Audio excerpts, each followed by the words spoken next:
Okay, let's begin. I am Lanice Antoine Shelley, and I'll be your host through constructive, healing-based conversations designed to illuminate the adoptee, parents, and the adoption curious. We center the topics around community, mentorship, leadership, and healing, so you get a multi-dimensional view that is ultimately empowering. These are the voices who could not speak when they were young.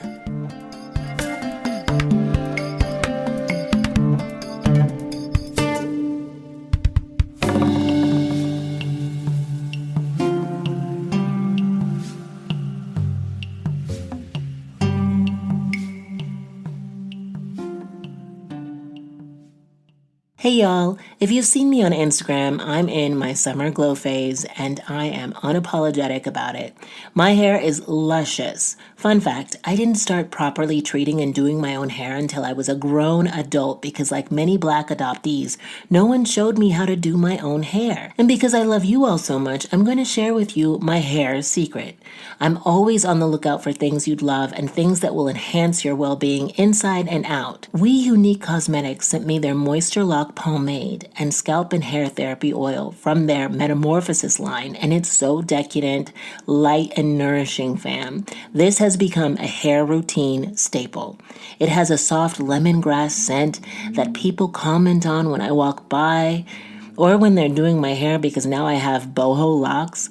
They also sent me a 15% discount link for you to try their products and hair tutorial service. And Unique Cosmetics is Black owned and operated by a mother and daughter duo dedicated to helping the adoptee community. Check out the link in the show notes. And this is for all ages, fam. So tell your friends. So come on, embark on a hair-loving journey with We Unique World. From interactive workshops to premium products, they're all about empowering you to embrace your unique hair journey. Because remember, all hair is good hair, especially when it's healthy. Morning, fam. How is everyone? I've stayed true to my promise of flooding my life with grace. I'm sipping on Trader Joe's pumpkin tea right now after a long life. And in this moment, everything is perfect. I had a movement teacher who said, you have enough for this moment, and this moment, and this. So that's what I'm doing, just taking it one moment at a time. Now, today we are going deeper into our education, and in our quest to be anti-racist, we must dare to look our discomfort in the eye. This episode has some racial slurs, so brace yourself. Before we go in, I want to say that we humans are informed by our conditioning and resources. I'm not here to judge what people call themselves, but I implore you to know the history behind words before you use them. My guest and I talk about the idea of whiteness, which is pervasive in the interracial adoptee community. Some adoptees grow up wanting to be white in order to fit in. I was lucky enough to have Black role models in the dance community to encourage me to love my skin. This is a powerful conversation because whether parents are having dialogue about race or not, these are things their child is grappling with if you have raised them in an all-white community. My guest was a panelist on the Biological Family panel. He's a filmmaker and the host of the podcast Multiracial White Boy. He has a Vietnamese mother and a Caucasian father, but adopted into a conservative Caucasian American family. His podcasts focus on conversations with other biracial adoptees. Please welcome Kim Noonan. You were a participant in the panel series, and I know it brought up a lot for a lot of adoptees that participated or observed the panel series. Did it bring anything up for you? No. No? No, it didn't. It was, well, some things did, but not, for the most part. I think it was funny. It was more, after reading your question last night when you sent it to me, was I affected? And it made me realize, like, when I was in that panel, I realized that I was not, I've kind of have moved past a lot of the earlier stages of being adopted. You know, and searching for your brothers and sisters, because that's what the phase, like a lot of those people in the panel were in, and I kind of already had that happen. And I did a film to get out of my system. Mm-hmm. So at this point, I'm, at this point, it's more just reconciling with, it's never going to go away, but it's more just reconciling with the fact that, you're a person of color, but you're also white. You're not, I'm inherently, internally, you know, white as a result of my upbringing. And that's just kind of what it is. You can't fight it, but what it does though is bring up other things like being an advocate for people of color, realizing you're a person of color, and realizing you have to be responsible and honor that. Yeah, well, let's talk about this idea of whiteness. Do you think that white is an actual thing that one can become? Yeah. I mean, in some ways, I mean, I don't think I'm the only one that has dealt, that had a white upbringing that saw the world from two different lenses, both as a person of color, but also as being white Mm-hmm. and feeling that. It's like what Angie, what's her name? Angie, I forget. She does all the adoption. Angela Tucker? Yeah, excuse me. Yes, Angela Tucker. I was listening to her podcast, and she had this girl who said, and I keep repeating this, that you're given this honorary status as a white person. And when you're attached to that, you attach yourself, your intimacy, your identity, your personality, your sense of community. It's all kind of attached to that. And you're given a sense of all these things that these kids were bringing up, like white privilege. I didn't know that I probably had that. Mm-hmm. And that it's not just you could be a person of color and still have it too. It's just a weird thing. Do you think that comes with being multiracial, or that's for anyone who's an interracial adoptee? That's a good question. I think it could be with anyone, but like half, I'm like 40% something Caucasian, Mm-hmm.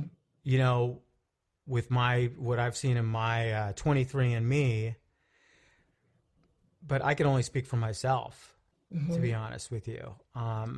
I've realized that anytime I speak for everyone else, I'm completely wrong. Yeah.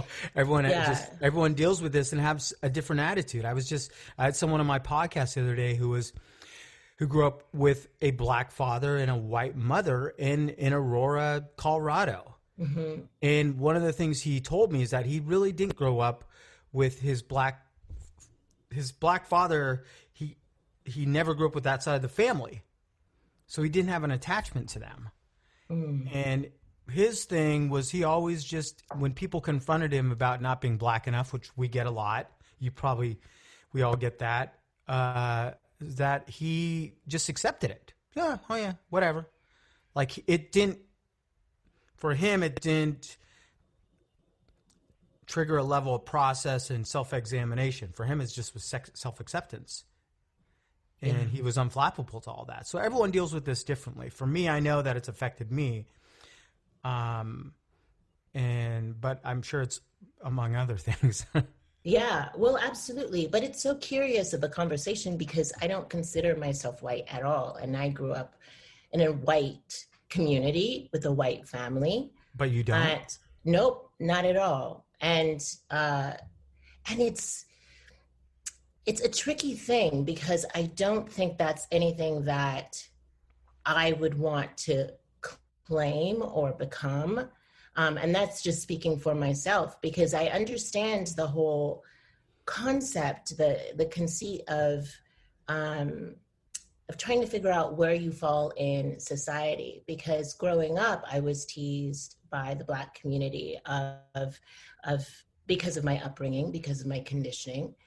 But then when I hung out with the white community, I was teased because I was hanging out with Black people.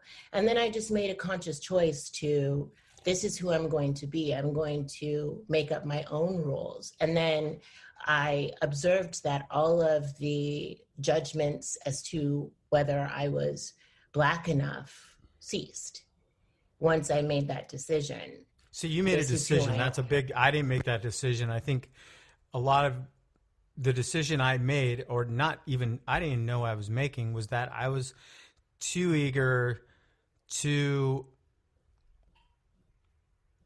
just desperate in a way to feel a sense of belonging. And part of that Mm-hmm. belonging was just having a sense of belonging with my family who was white in that community. Mm-hmm. And that's a dangerous place to go to when you want acceptance that badly. And now I'm going to, now I'm making this decision like yourself. But look, that stuff's, it's not easy to let go. Mm-hmm. Oh, absolutely. Because this is deep conditioning that we as transracial adoptees have gone through. And that takes a lot of rewiring, undoing, whatever that is for you, and defining who you want to become and defining who you are in society, your Right. ethnicity. Well, let me ask you a question because Mm-hmm. this is what I've been dealing with. And I had Mm-hmm. this, I was talking to someone about this the other day. I have family members. You come from a white family, yeah. Mm-hmm. And they, a few of them have said to me, a few, before and recently, oh, we just see you as Kim. We don't see you as that Vietnamese or a colored person or, what your DNA says about you. Like, in other words, we just see everyone for who they are. Mm-hmm. Like, did your family do that to you sometimes? We just see you as Lenise.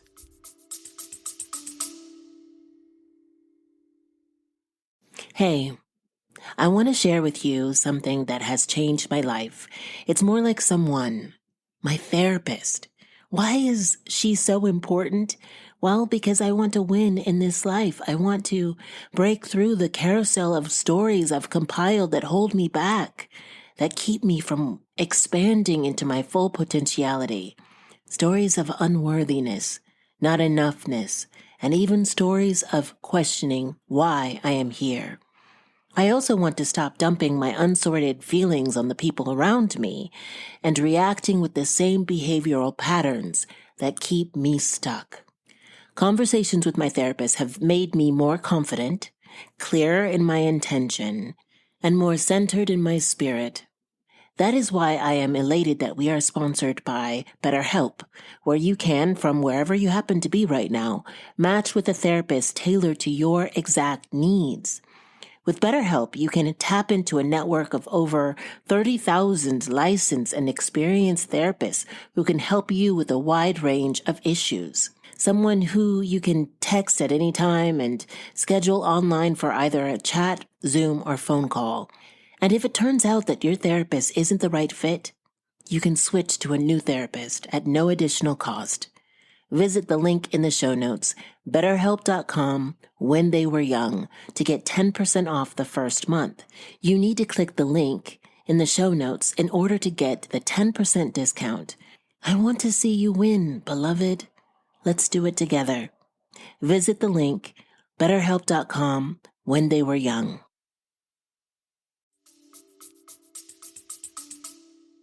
Well, I had a conversation quite recently with my grandmother, and we had an exchange when I was 18 that was very unsettling. And she believed in this present day conversation, she believed that she could treat me like any other grandchild in her reprimanding of me. And I'm different. And that difference should be celebrated. But that was the only time that I've encountered. To be honest, I did not have close relationships with my relatives. I'm close to my mom, I'm close to my godmother, Mm. but I did not have a close relationship with my relatives enough for them to even have those kinds of deeper conversations. And I know that them not bringing up that I'm Black, that I'm Haitian, that I'm different, that I'm othered, made them think that they were including me. But there comes a point where you doing that actually excludes me even more. You acknowledging my difference, embracing who I am fully, will actually make me feel like I can sit in my authentic self. And that's what I think adoptees need to feel, is that they can sit in their authentic self. Did you have any Asian people around you to to just look up to at all growing up? No, because I've never felt Asian. Mm. You know, I've never like I grew up with mostly, it wasn't all white people. It was predominantly that way, but I didn't identify as an Asian person. Why would I? Mm-hmm. I'm not fully Asian in my DNA. Even though the birthplace was from Vietnam, my upbringing, who I am, who I was, who I've become, has always been from that family. And when I go to when I submitted my films and things like that to Asian film festivals, that was the first time I realized that I'm treated this way. And it wasn't always Asian enough either, because they didn't like the ideas that I was talking about as well, about that I'm not Asian enough. And I was kind of wondering about the Asian community, because I remember one time I was at a film festival and I played my film Running Dragon, and there's Asian gangsters in it, for example. And this woman said, "Look, I really liked your film a lot, but how could you represent your people that way?" And I was like, first of all, this is just one interpretation. And that's the problem. She thinks because I'm throwing in Vietnamese gangsters, which there are, and we've seen them, and they're in, California, that I represent all Vietnamese people or Asian people. So that's what I didn't like either. I didn't like the stereotypes that came with it. And that's half the reason I avoided being thrown in, giving myself up, my identity up to the Asian community, because of those things. Because I was afraid and fearful Mm-hmm. that all those things would come and, because I was already called gook and nip and shit like that when I was a kid, jokingly for the most part. But there were a few times where those exchanges got really heated. And it's only because at that moment, they don't want to see you as that Noonan, as that, that honorary status as a white person anymore at that moment.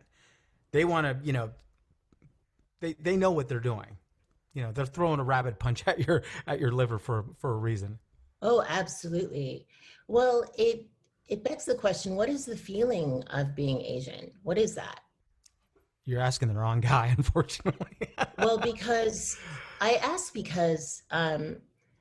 think this is a conundrum that I don't know if we necessarily need to have. Does it have a feeling? I think, oh yeah, it absolutely does. I wouldn't Okay. know, quite honestly, the extent of it, and probably the person to give you a real thorough and authentic answer, because I just haven't embraced it. Mm-hmm. Not only have I not necessarily embraced it, it hasn't been necessary. If I do it, I'm a complete imposter. If I go start, embracing there's so many different Asians, for one thing, Mm-hmm. Asian communities, for one thing. But if I go to the primary one that I was taken from, which was Vietnam, Mm-hmm. it's not going to give me a sense of authenticity, or more empowerment, by going there and learning the language and learning food and culture. Mm-hmm. What gives you the empowerment is accepting the journey that you came from, and that you are who you are, and you have to accept that responsibility. And you also have to accept where you came from and who those people are, and hopefully know a little bit of the history, which I am starting to know a little bit now. But I can't accept that sense of community because I don't know who they are. I didn't grow up in that. And if I go there now, it's like you going to Iraq and trying to be, a citizen there and embrace them. You're not going to feel like a sense of belonging. Mm-hmm. It sounds like your conditioning has colored the way that you see the Asian community, the Vietnamese community. Would you say that's true or no? Well, it depends on what you mean by color. What do you mean by that?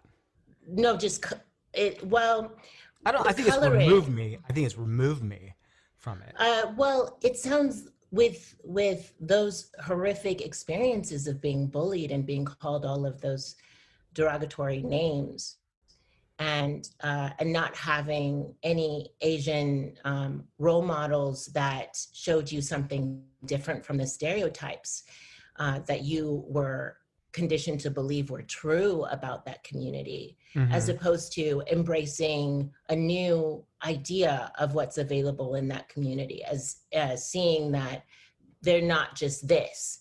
My experience could be different from the the classic white No, person's perception of that's a great Asian. point. No, you're Hmm. making a really good point.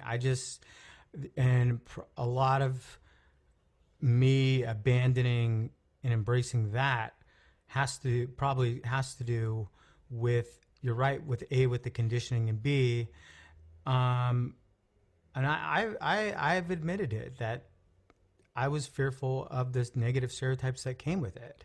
Hmm. Um, but on the other hand, you keep evolving and growing, and if you don't latch onto it early in your life, it's really not going to be something that you're carrying around for as you move forward.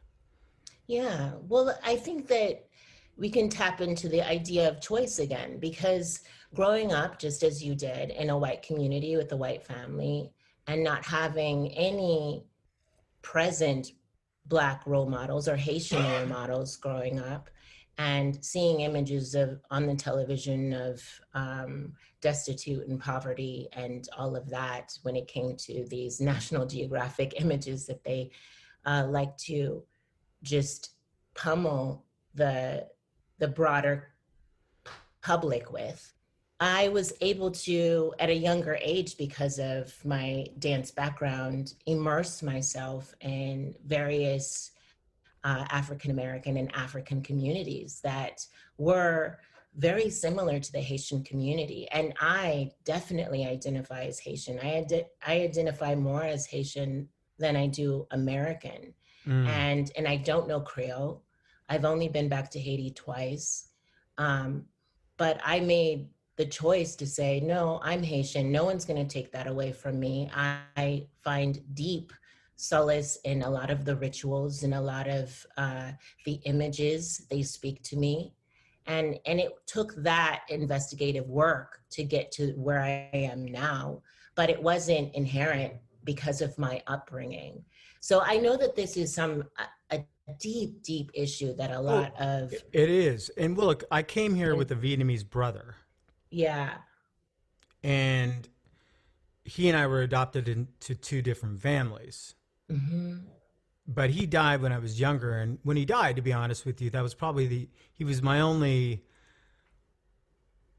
source in person that connected me to my Vietnamese heritage at that time. So Hmm. whenever I go back to it, honestly, there's a place of trauma and weird and kind of tragedy there. So that's that's another reason probably what I haven't done the full investigating, because I do have, Vietnamese sister that tracked me down when I got older, and who told me not to look for my Vietnamese mother because who she was, um, because she was abusive apparently, and just, and I can't blame her. She was a prostitute during the war apparently. So there's also been baggage there that hasn't given me reason to really fully embrace it.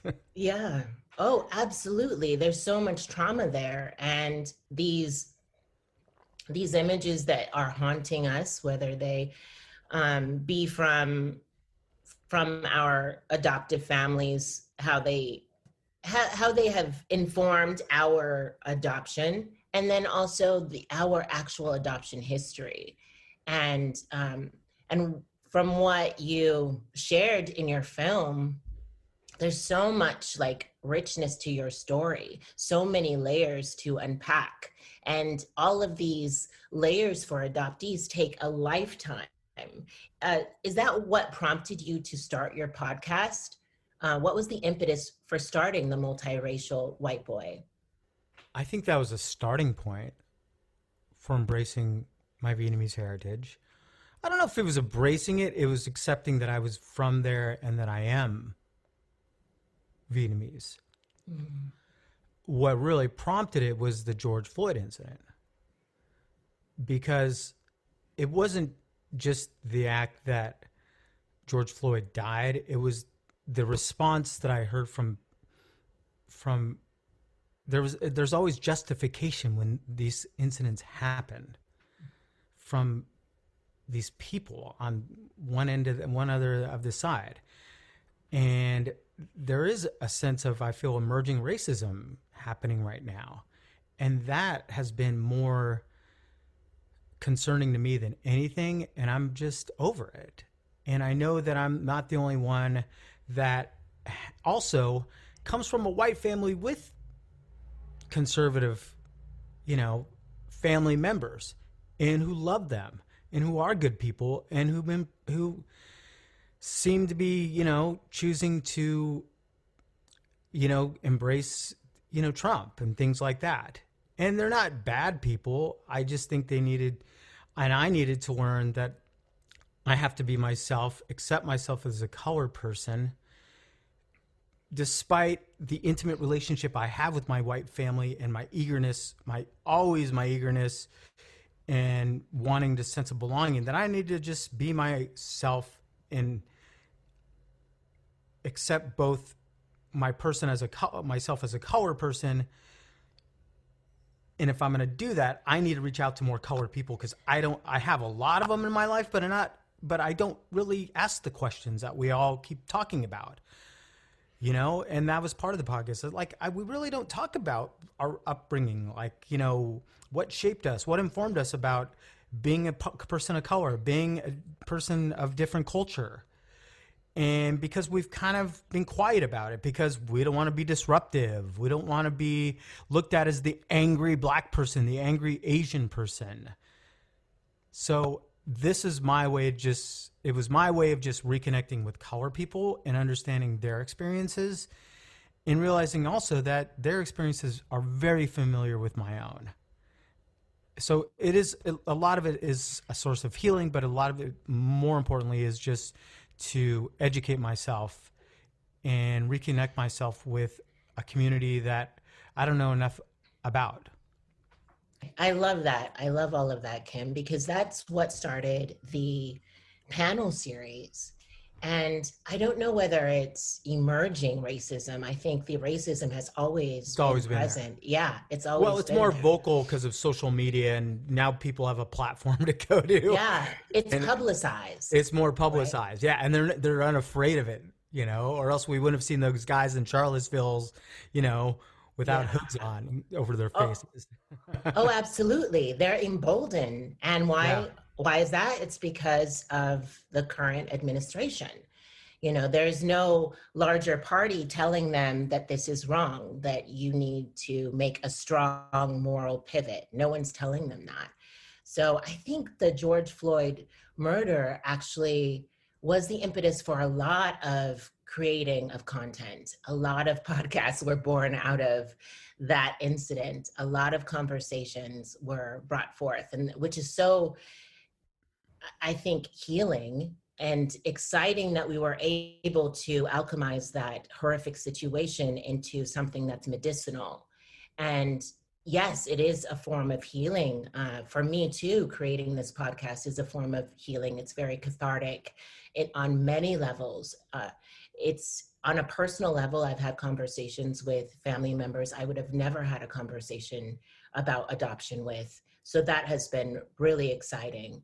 But it's quite unfortunate that we've had to come to this to get to the conversations, to get to the healing, to get to the level of clearing the trauma that we've been trying to achieve for years. As an artist and creator, how has adoption informed your work? Um, it's informed me and given me a sense of empathy toward outsiders, an outsider perspective, but also an insider's perspective from growing up in a white community. And again, why I did the podcast was because I knew that there were people that grew up like yourself with a white family, Mm-hmm. and that you have an intimate and strong attachment to them. Um, but, and it makes it conflicting when you're wanting to be an advocate for yourself as a person of color and other people who are, who are of, Black, Indigenous, or, people, a person of color. Hmm. Absolutely. Has this work created healing and revelations for you, inspirations like your film, the Yeah. podcast? Hmm. Yeah. The film for sure. But I think what's important though, if you're going to do something personal like that, is that you should do it. It's always for yourself. And that if you're looking for validation for friends or family because you did it and for them to understand it, that's great if it happens. But if it doesn't, don't put your eggs in one basket to find validation from them. You're doing it for yourself, and you're not doing it. You shouldn't. And I'm saying this because I did. There were moments when I did it, where I wanted validation from them and for them to understand me, and they may not, and they may. And the whole reason for you is to do that work, to create a question and to live out that question. Hmm. Oh, absolutely. So, have you shared the podcast or the film with your family? Oh yeah, the film definitely. The podcast I have, but they can listen to it if they want. Yeah. It's not for them. Yeah. They can listen to it, and then, and a lot of them have emailed me or texted me and called me how much they loved it. Hmm. But I'm not I'm not putting it out, hey, you got to listen to this like I used to. No, this isn't for them. And I'm not trying to give it out. I caught myself the other day trying to like put it on Facebook and be like, oh, I try to get my friends to do it. I'm like, that's not your audience, man. You Hmm. need to find the audience that wants to listen, that gets it. Hmm. And that's part of the difficulty internally with me, is that breaking away from the people that I've always had a close relationship and then moving it over to, you know, a, people of color, which I haven't always been familiar with, quite frankly. Hmm. I've had people of color in my life, but not as much as probably, I don't want to say should, but that I've reached out to. Like, this is my way of reaching out and trying to figure it out, try to listen to them and shutting the fuck up, to be honest with you, and Hmm. just trying to see where they're coming from. Yeah, educating yourself. And I Yeah. love that you said that it's not for them, reclaiming what's yours and reclaiming your process, whatever that is. And a lot of times adoptees, I feel like we feel that we have to gain validation from our adoptive parents, and or permission to say the things that we say about adoption. Yeah, So yeah. absolutely. Permission. So where can we find your podcast and what are you up to now?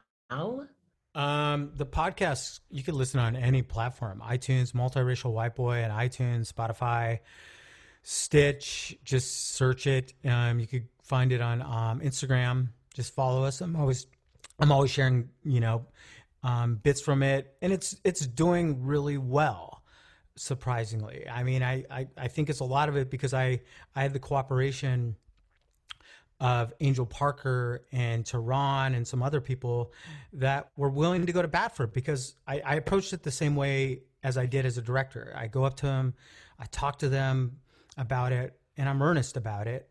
And I say, hey, we need to start talking about this. And they were on the same page. So when we arrive and do the podcast, and they know that, hey, they want to share it. And they shared it, and they were just gamers about it. And that's what's really helped, is that they were willing to share it. So when you have those people on, they got to be on the same page with you. Mm-hmm.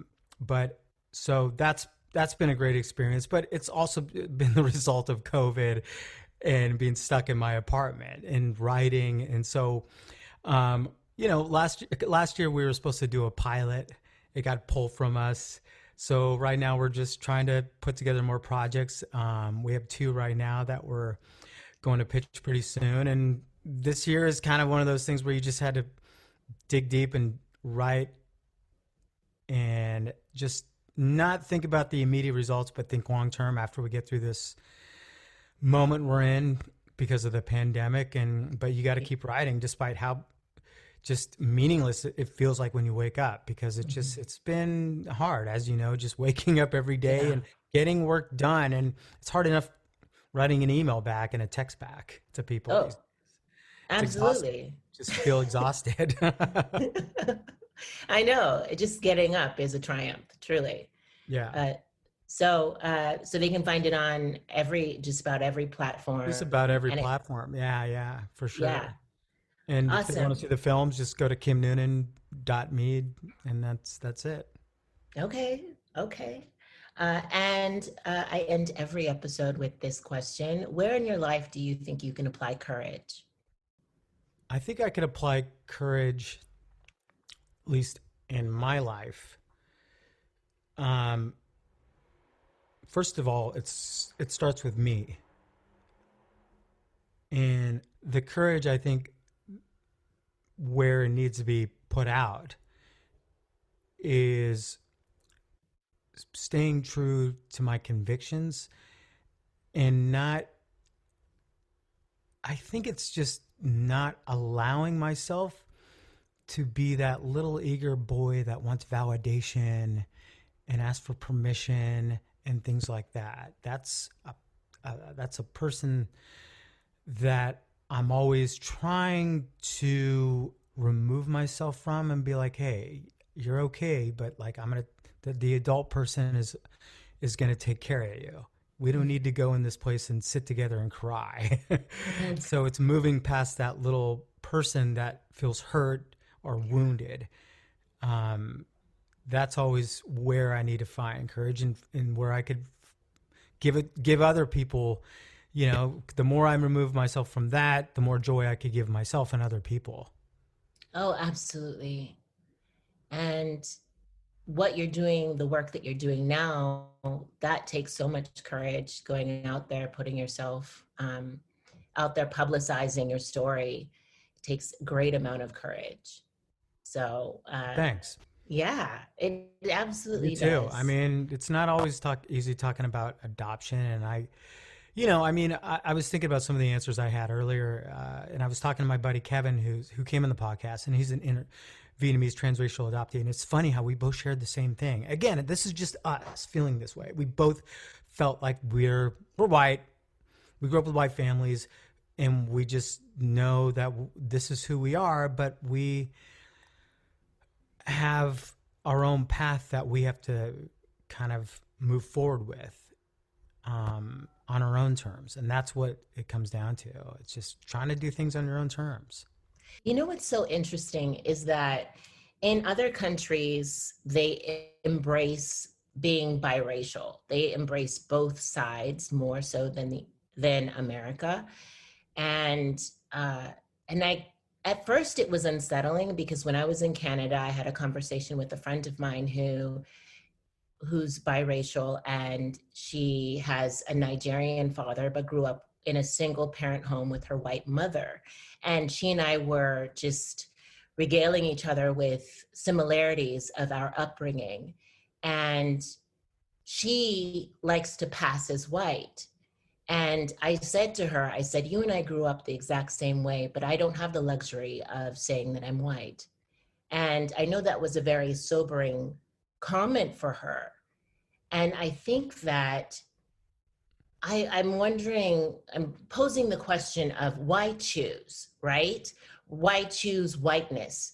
I think the idea of whiteness to me, and being conditioned to see more whiteness than any other image, to see when people say you talk proper, I no longer embrace that Yeah. because white people in general aren't proper. This isn't the standard. They aren't the bar. And it takes some doing to unravel that speech and that way of thinking of whiteness being the default. You know what? I think that's a great question. I think for Kevin and I, well, I speak of Kevin because he and I had a discussion about this, because we're both transracial adoptees from Vietnam. And you bring up a good question. That seems to be the bar. It's not like we want, but I think he and I realize that we're not, it's more about not caring about the bar and just being who we are. And that we're from that given place of a white community with a white upbringing, but at a certain point we want to cut the umbilical cord. It's more about just cutting the umbilical cord and just being who we are and accepting it. And you do need to accept that sense of that your upbringing was from there. I think that's who you are. That's what shaped you. But you have to take responsibility for it. That's the big thing. You have to take responsibility and honor it and be like, that. It's like you said, you brought that up, man. It's not the bar. The bar is just you manifesting who the fuck you are. Yeah. And that's what I think, let me reiterate that's what I think Kevin and I were trying to figure out and get to, is that we're trying to manifest who we are. And part of that is through self-acceptance, both as growing up white, but also growing up with being a colored person and accepting that and being an advocate for yourself and for other people of color.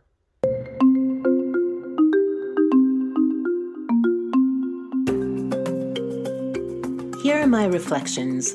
1.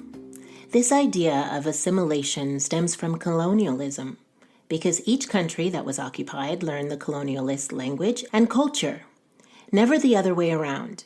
The same as interracial adoptees strive to learn their parents' language and culture whilst forfeiting their own.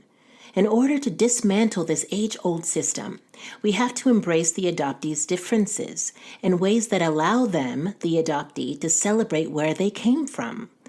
Parents, please do not make them choose by ignoring that they are different, because in order to assimilate and be liked or loved, they will forfeit where they came from and who they are. Whiteness has nothing to do with skin color.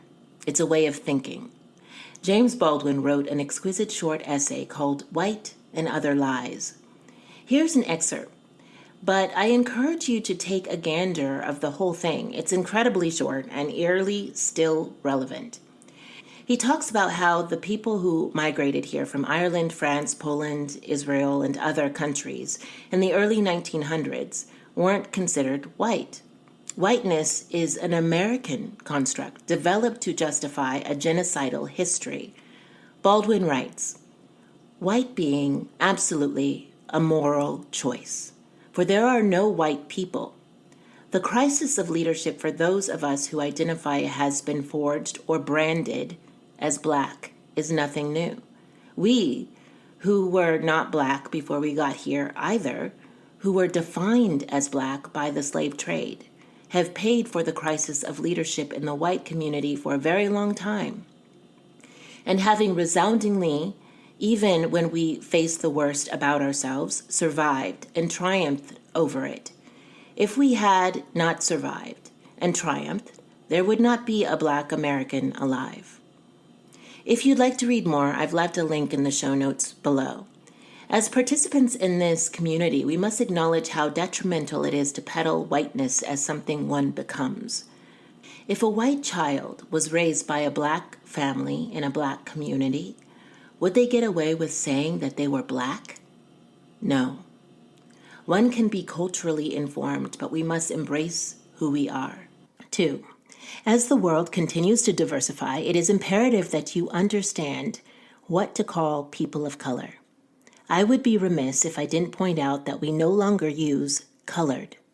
You can call us African American, BIPOC, an acronym for Black Indigenous People of Color. You can call us people of color or by our nationalities, such as Haitian American.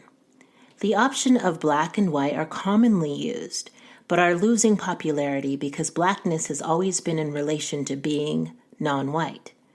People's ethnicity is qualified only when they're non-white. For example, the cashier at Starbucks was sweet, or the Asian cashier at Starbucks was sweet. We assume that the cashier is white unless it's specified. That's the residue of white supremacy. I've included some great articles on the subject in the show notes below. Learning how to correctly identify people is part of our social contract, and a beautiful leap into becoming anti-racist and honoring humankind no matter what they look like. It's as important as pronouncing another person's name correctly. If you're not sure, just ask, how do you identify? 3. Be aware of your conditioning and where you are getting images of other cultures from. Kids learn their parents' biases, bigotry, and politics. Ask yourself, do you agree? And then investigate. It's doubly complicated when the child is of another race. So, again, be sure the message is empowering, uplifting, steeped in truth, and reassuring that it's okay to be different. All right, we really took the training wheels off with this one.